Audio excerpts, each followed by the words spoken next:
Phone tapping case climax కు చేరింది. కీలక వ్యక్తులందరి విచారణ ముగిసింది. మరి విచారణలో ఏం తేలింది? కేసులో కీలకంగా మారిన పెన్ డ్రైవ్ గురించి ప్రభాకర్ రావు నోరు విప్పారా? అసలు ట్యాపింగ్ కేసు విచారణకు గతంలో ఎమ్మెల్యేల కొనుగోలు కేసులో అరెస్ట్ అయిన నందకుమార్ ను ఎందుకు పిలిచారు?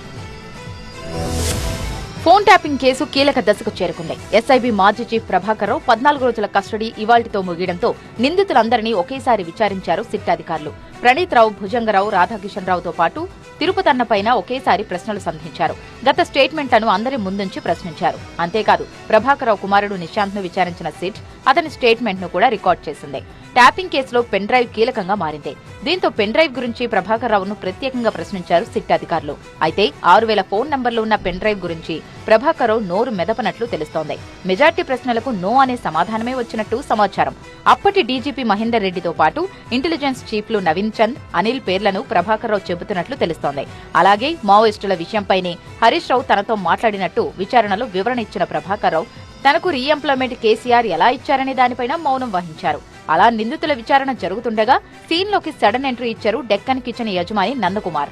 ఎమ్మెల్యేల కొనుగోలు కేసులో గతంలో అరెస్టైన నందకుమార్ ను ప్రత్యేకంగా విచారించారు సిట్ అధికారులు. ట్యాపింగ్ కేసుకు ఎమ్మెల్యేల కేసును లింక్ చేస్తూ నందకుమార్ ను క్వశ్చన్ చేశారు. ఇక విచారణ అనంతరం నందకుమార్ కీలక వ్యాఖ్యలు చేశారు. తన ఆడియోలు బయటకు రావడంతోనే విచారణకు పిలిచారన్నారు. వీడియోలు, ఆడియోలు ఎలా బయటకు వచ్చాయని సిట్ అధికారులు ప్రశ్నించినట్లు తెలిపారు.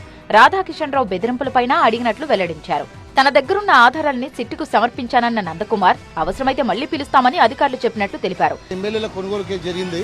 అందులో ఉన్న ఆడియోలు, అందులో ఉన్న వీడియోలు ఏ విధంగా బయటకు వచ్చాయి, అప్పుడున్న గవర్నమెంట్ ఏ విధంగా దాన్ని బయటపెట్టింది, దానిపైన కొద్దిగా వివరణ కోరారు. ట్యాపింగ్ కేసు విచారణ కీలక దశకు చేరడంతో ఇటు సిట్ బృందం సమావేశమైంది. సిట్ చీఫ్ సజ్జనార్ తో విచారణ అధికారులు భేటీ అయ్యారు.